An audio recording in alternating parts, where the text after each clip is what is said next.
Hello, আমার প্রিয় ছাত্রছাত্রী, আশা করি তোমরা সবাই ভালো আছো। আজকে যে সম্পাদ্যটি করাবো সেটা হলো 6 নম্বর উদাহরণ। সেটি হলো 6 সেমি বাহু বিশিষ্ট একটি বর্গক্ষেত্র অঙ্কন করি যার এবং ওই বর্গক্ষেত্রের সমান ক্ষেত্রফল বিশিষ্ট একটি ত্রিভুজ অঙ্কন করি। আর সাথে সাথে আরেকটি কথা বলে রাখি, চ্যানেলটি ভালো লাগলে অবশ্যই সাবস্ক্রাইব করে দিও। চলো তাহলে শুরু করা যাক। প্রথমে যেটা করতে হবে, আমাদের 6 সেমি বাহু বিশিষ্ট একটা রেখাংশ আমরা প্রথমে অঙ্কন করব। যেহেতু এখানে বর্গক্ষেত্র অঙ্কন করতে বলেছে, তাহলে এখানে সমকোণ সরাসরি আমরা মূল অঙ্কনের ভেতরেই করে নেব। তাহলে প্রথমে যেটা করব, 6 সেমি বাহু বিশিষ্ট একটা বর্গক্ষেত্র, 6 সেমি রেখাংশ কেটে নিলাম। এটা হচ্ছে 6 সেমি। এবার যেটা করব, যে কোনো মাপের একটা রেখাংশ নেব।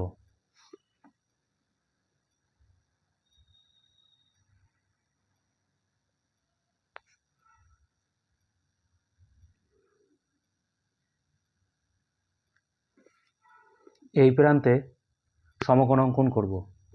তো পেন্সিল কম্পাসের সাহায্যে সমকোণ যে কোনো মাপের একটা ব্যাসার্ধের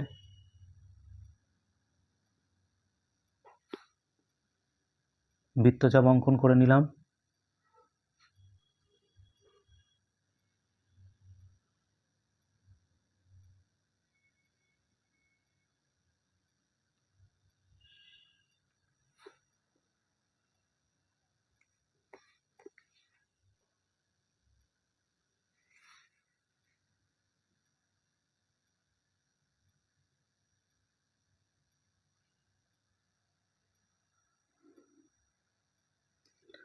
সমকোণ অঙ্কন হয়ে গেল। এবার আমরা বর্গক্ষেত্র অঙ্কন করব। তাহলে 6 সেমি মাপটাকে নিয়ে নেই।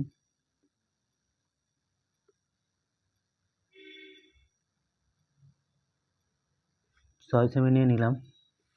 তাহলে এখানে বসিয়ে একটা বাহু আঁকলাম, এখানে আর একটা বাহু কেটে নিলাম, এখানে বসিয়ে আর একটা বাহু,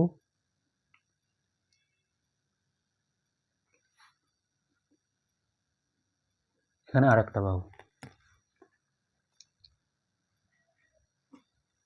শীর্ষবিন্দুটা যোগ করে দেবো এবার।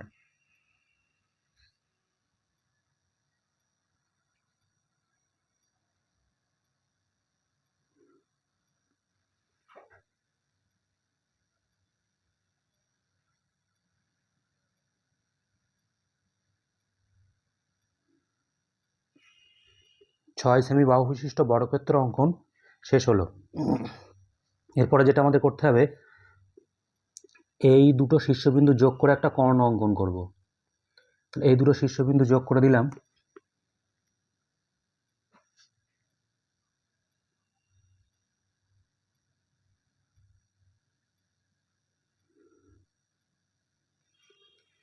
এই কর্ণের সমান্তরাল সরলরেখা এই শীর্ষবিন্দু দিয়ে আমরা অঙ্কন করব। তাহলে যদি আমরা অঙ্কন করতে চাই, তাহলে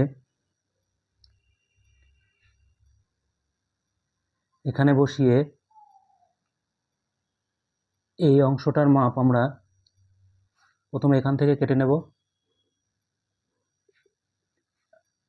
এই কর্ণের সমান করে নিয়ে এখানে বসিয়ে এটা টানবো।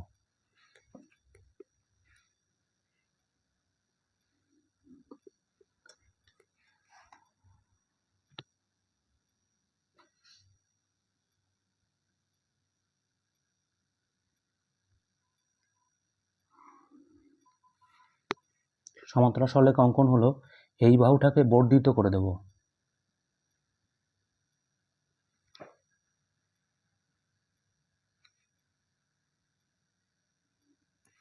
বর্ধিত করে দিলাম। এই বিন্দুতে ছেদ করেছে, এই বিন্দুটা আর এই শীর্ষবিন্দু যোগ করে দেব।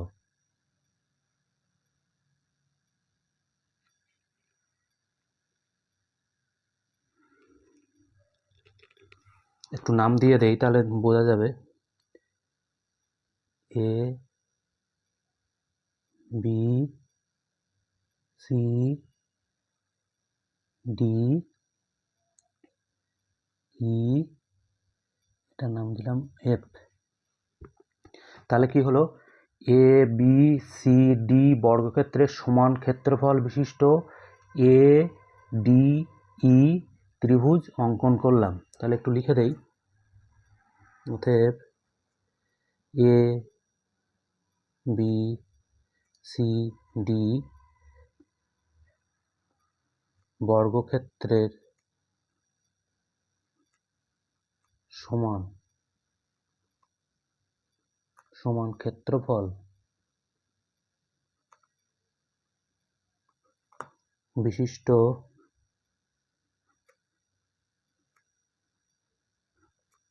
এডিই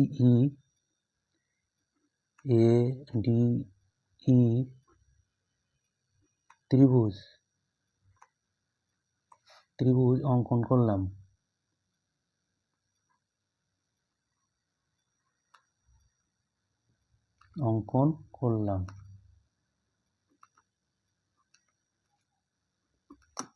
তাহলে বর্গক্ষেত্রের সমান ক্ষেত্রফল বিশিষ্ট ত্রিভুজ অঙ্কন শেষ হলো। চলো তাহলে এবার নেক্সট পেজে চলে যাই। পরে নেক্সট পেজে চলে এলাম। নেক্সট যে উদাহরণটা 7 নম্বর উদাহরণ, সেটি হলো একটি চতুর্ভুজ এবিসিডি আঁকি যার এবি বাহুর উপর এডি ও বিসি লম্ব এবং এবি 5 সেমি, এডি 7 সেমি, বিসি 4 সেমি। এই চতুর্ভুজের সমান ক্ষেত্রফল বিশিষ্ট একটি ত্রিভুজ অঙ্কন করি যার একটি কোণ 30 ডিগ্রি। তাহলে প্রথমে আমাদের যেটা করতে হবে আগে, সেটা হলো এ বি সি ডি একটা চতুর্ভুজ অঙ্কন করতে হবে যার 3টি বাহু বলে দেওয়া আছে। 3টি বাহুর দৈর্ঘ্য হচ্ছে 5 সেমি, 7 সেমি, 4 সেমি। তাহলে আমরা প্রথমে বাহু অঙ্কন করি। প্রথমে যেটা করব সেটা হচ্ছে 5 সেমি, এই 0 বসিয়ে নিলাম, 0 থেকে 5 সেমি। তারপরে হচ্ছে 7 সেমি,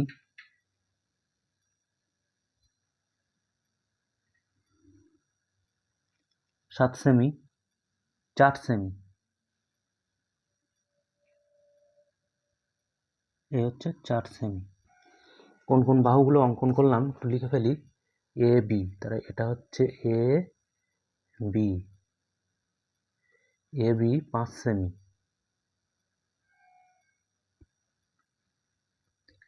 এডি, এটা হচ্ছে এ ডি, 7 সেমি।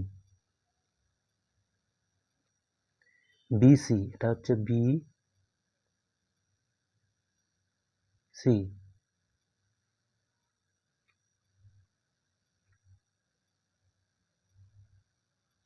4 সেমি।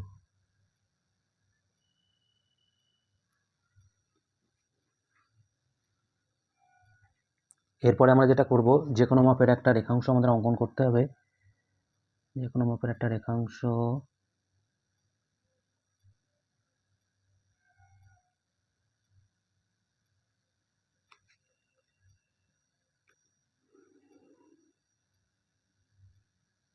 এই যে আমরা যে কোনো মাপের একটা রেখাংশ অঙ্কন করলাম।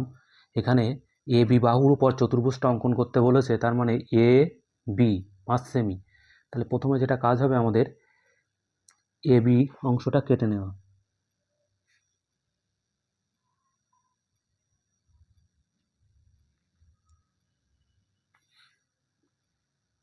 এ বি কেটে নিলাম।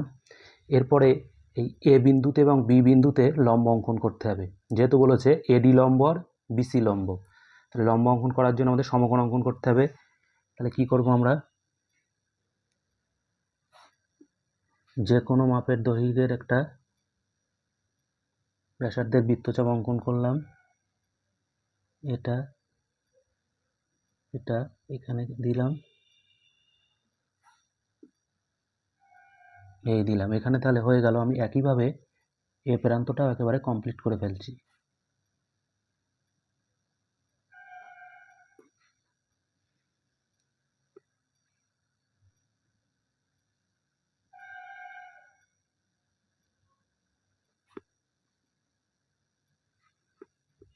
এরপরে আমরা এই বিন্দু যোগ করব, এই বিন্দু যোগ করে দেব।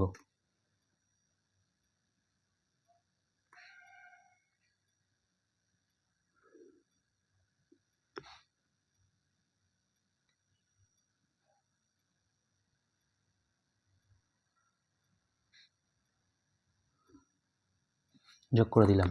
কী পেলাম, এ বি পেয়ে গেলাম। এরপরে আমরা এডি এখানে বসিয়ে এডি মাপের এখান থেকে কেটে নেব, আর বি সি এখানে বি বসিয়ে এখানে কেটে নেব আমরা।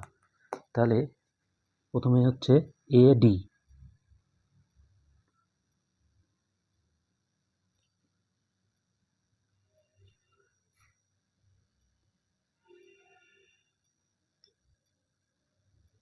এডি কেটে নিলাম। এরপরে কাটবো হচ্ছে বিসি,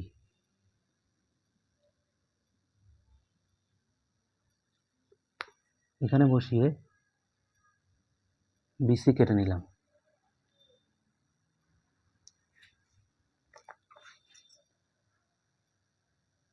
এই বিন্দু যোগ করব।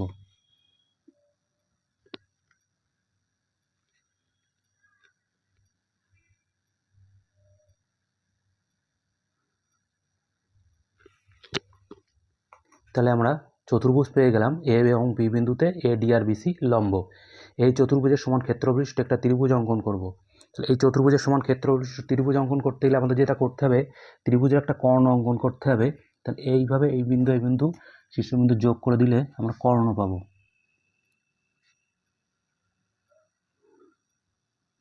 কর্ণ পেলাম। তাহলে এই কর্ণের সমান্তরাল সরলরেখা এই শীর্ষবিন্দু দিয়ে অঙ্কন করব।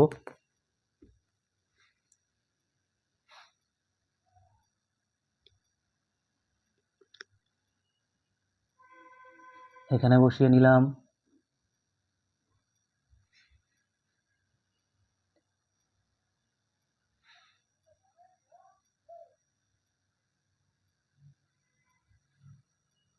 এখানে বসিয়ে কেটে দিলাম। এই বিন্দু পেলাম।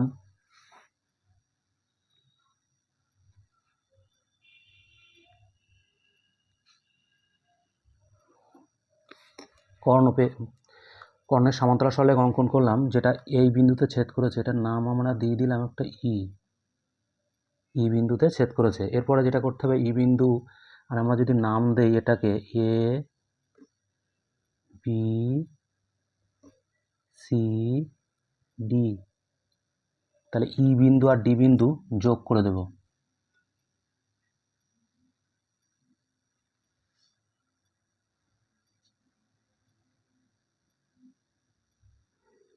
যোগ করে দিলাম। তাহলে আমরা পেলাম এডিই ত্রিভুজ। কিন্তু এই ত্রিভুজটির কোণ কিন্তু 30 ডিগ্রি হলো না। তাহলে আমরা কি করব, এই এ বি বাহুর সমান্তরাল সরলরেখা ডি বিন্দুতে অঙ্কন করব। এ বি বাহুর সমান্তরাল সরলরেখা ডি বিন্দু অঙ্কন করতে গেলে আমাদের যেটা করতে হবে,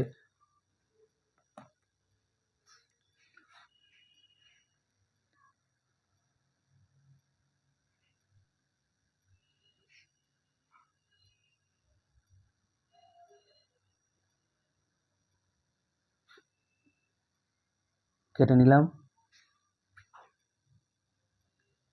এই এডির সমান করে এডির সমান করে এই বিন্দুতে বসিয়ে এখানে কেটে নিলাম। তাহলে এই বিন্দু যোগ করে দিলে আমরা এ বি বাহুর সমান্তরাল সরলরেখা পেয়ে যাব।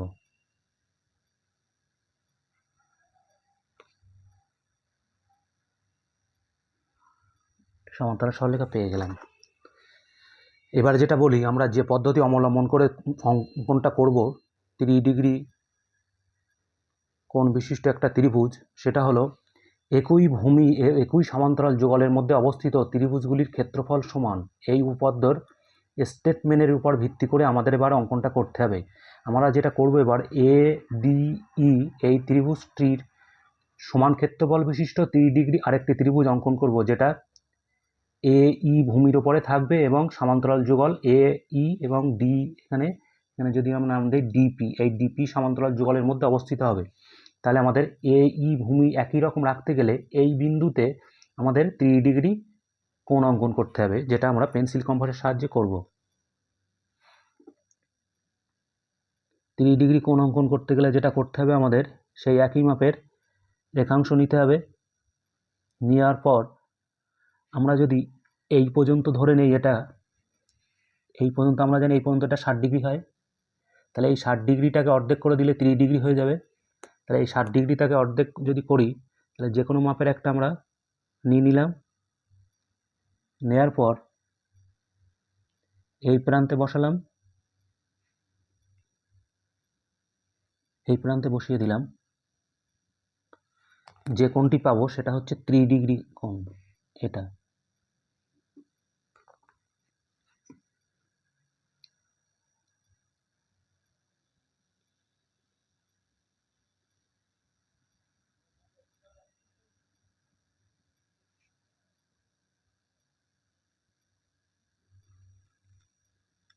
তিরিশ ডিগ্রি কোণ পেয়ে গেলাম। এরপরে এই সরলরেখাটা যেখানে ছেদ করেছে ডিপিকে, এই বিন্দু আর এই বিন্দু, যেটা একই সমান্তরাল যুগল এই, যুক্ত করে দেব।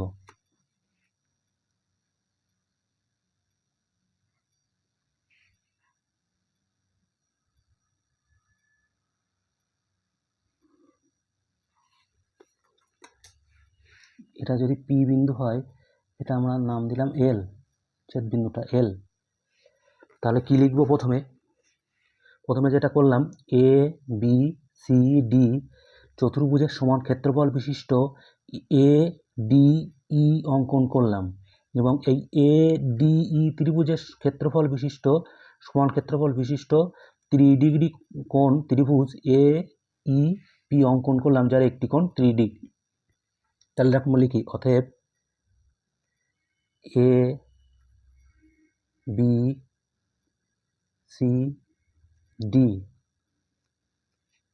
চতুর্ভুজের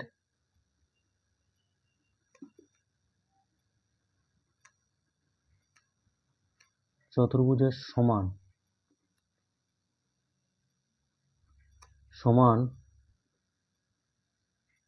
ক্ষেত্রফল বিশিষ্ট এ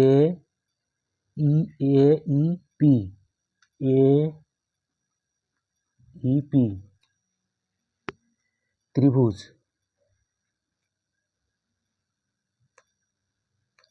অঙ্কন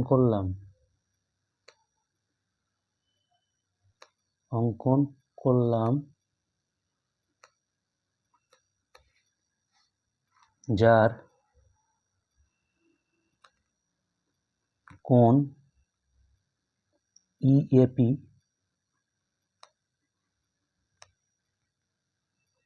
3 ডিগ্রি।